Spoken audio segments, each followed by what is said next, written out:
next question is probably my favorite. It's definitely comes from the heart. I can tell this guy, and I'm going to butcher his name, I know. Chris Basileir from Atlanta, Georgia, asks, many DJs over the course of their career take the natural, evolutionary step of producing their own tracks. The most difficult thing to figure out is where to start.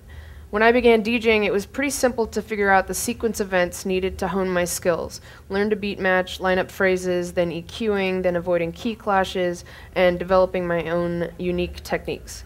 Production, on the other hand, seems to be a much broader and, not to mention, more expensive avenue. What advice would you give to someone who can DJ pretty damn well, but doesn't know the first thing about production and would like to learn?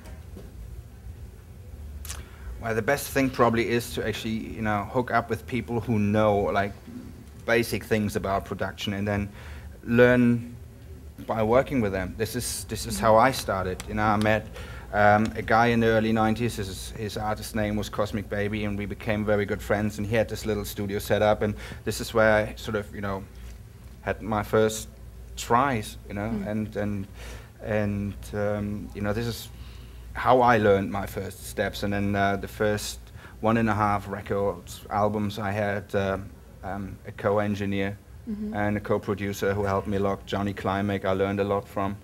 And then at one point I realized it's really difficult to actually explain my idea. So there was the only way of actually making it happen was like learning how every single thing works. And this is what I did. And then of course it is about investing money into the equipment and stuff like this. But then again, these days it's much cheaper than it was maybe 10, 15 years ago.